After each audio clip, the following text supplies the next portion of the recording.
এজিদের কি লিগে তোর ব্যস্ত পাঠাল লাগবে? ইমাম আহমদ ইবনে হাম্বল রাহমাতুল্লাহ আলাইহি সমাজে যেই সমস্ত হুসাইনি সৈনিক, হুসাইনি মুসলমান জিন্দা আছে, তাদের সামনে ইয়াজিদের দালালি করবি না, গর্দান নামায়া দিব। আসসালামু আলাইকুম ওয়া রাহমাতুল্লাহি ওয়া বারাকাতুহু। দর্শক শ্রোতা, আশা করি সবাই ভালো আছেন। না ভাই, ইয়াজিদকে আহলে সুন্নাত জামাতের কেউ কাফের হয়ে গেছে এটা বলে না। আমাদের সে হত্যা করেছে, দুঃখিত, এটা তো আর চূড়ান্ত না। তার লোকজন হত্যা করেছে, সেজন্য তার লোকজন আমাদের কাছে ঘৃণিত, এতে কোনো সন্দেহ নাই। কিন্তু আহলে সুন্নাত জামাত তাকে নিয়ে এই যে গালমন্দ করা, তাকে কাফের বলা, তার গোষ্ঠী উদ্ধার করার জন্য বিশেষভাবে নেমে পড়া, এটা আহলে সুন্নাত জামাতের মানহাজ না। এটা ইতিহাস, কেউ দায়ী করছেন, কেউ দায়ী করছেন না। ইয়াজিদ আফসোস করেছেন। বিশ্বস্ত ইতিহাসগুলো বলে ইয়াজিদ এ বিষয়ে খুব দুঃখ প্রকাশ করেছে। তার ইরাকের গভর্নর জিয়াদ হযরত হুসাইন রাদিয়াল্লাহু আনহুকে এইভাবে কতল যে করেছিল, ইয়াজিদ আসলে কতল করতে বলে নাই, এটা ইতিহাসের লেখা। বাকি ইয়াজিদের বিষয়টা খুব সেন্সিটিভ, স্পর্শকাতর, যেহেতু তার আমলেই হযরত হুসাইন নিহত হয়েছেন। এই জন্য ইয়াজিদের পক্ষ নেওয়া বিপদ, বিপক্ষ গেলেও কিছু বিপদ দলিল প্রমাণে আসে হাজির হয়। আপনারা প্রথমে দেখেছেন যে বাংলাদেশের কিছু আলেম যারা ইয়াজিদকে নিয়ে প্রশংসা করছে এবং কি ইয়াজিদকে কাফের বলা যাবে না বা ইয়াজিদ নির্দোষ ছিল সেই বিষয়ে কথা বলেছে। তবে কোরআন হাদিস মতে বা আমাদের মাযহাব মতে, মাযহাবের ইমামগণ তারা কি বলেছে, ইয়াজিদকে কাফের বলা যাবে কি যাবে না, সেই বিষয়ে মুখ খুলেছেন হাসানুর রহমান হুসাইন নকশবন্দি।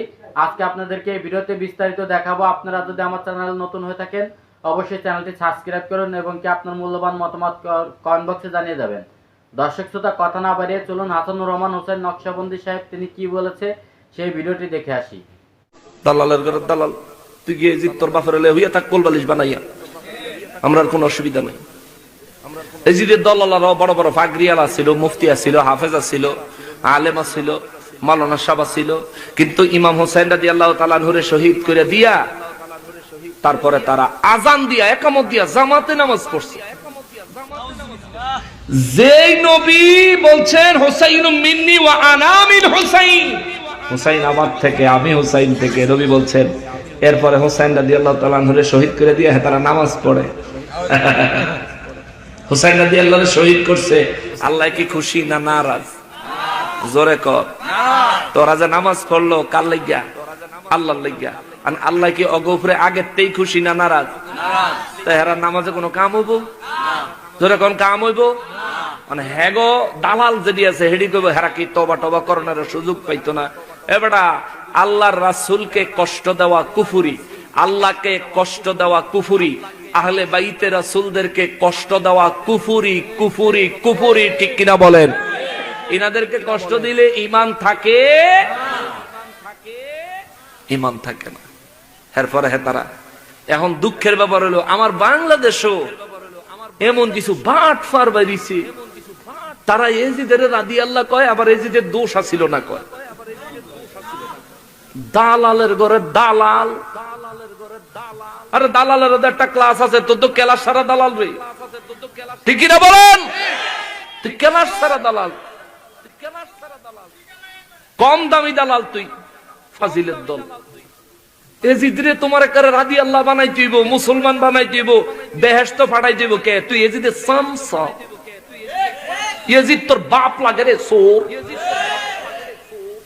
এজিদরে কি লিগে তোর বেহেশত ফাটাল লাগবে? ইমাম আহমদ ইবনে হাম্বল রাহমাতুল্লাহ আলাইহি তিনি বলেছেন ইয়াজিদ কাফের, ইয়াজিদ জাহান্নামী। জোরে বলেন ঠিক কিনা? ইমাম আহমদ ইবনে হাম্বল রাহমাতুল্লাহ আলাইহি বলছেন, হাম্বলি মাযহাবের ইমাম। এরপর এজিদের লেগে তোমার এত ফিরি, এজিদের জাহান্নামী কোন যাইতো না, কারণ এজিদ যেহেন হেরাও তো হেনই। এর লেগে এজিদের জাহান্নামী কইয়েন না, আমরা যাবো জাহান্নামে, কিন্তু কইয়েন না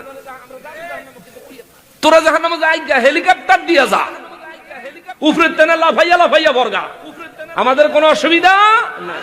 কিন্তু হুসাইনি মুসলমানের সমাজে ইয়াজিদের পক্ষে কথা বলবি না। ইয়াজিদের পক্ষে হুসাইনি সমাজে কথা বললে কারবালার প্রান্তরে ইমাম হুসাইন রাদিয়াল্লাহু তাআলা আনহু শহীদ হয়ে গেছেন। কিন্তু আজকে সমাজে যেই সমস্ত হুসাইনি সৈনিক, হুসাইনি মুসলমান জিন্দা আছে, তাদের সামনে ইয়াজিদের দালালি করবি না, গর্দান নামায়া দিব।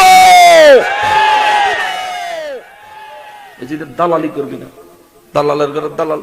তুই গিয়ে ইয়াজিদ তোর বাপের লে হইয়া থাক কোলবালিশ বানাইয়া, আমরা আর কোনো অসুবিধা নাই। রাসূলুল্লাহ সাল্লাল্লাহু আলাইহি ওয়াসাল্লামের মেরাজের মাস কি বলতাম,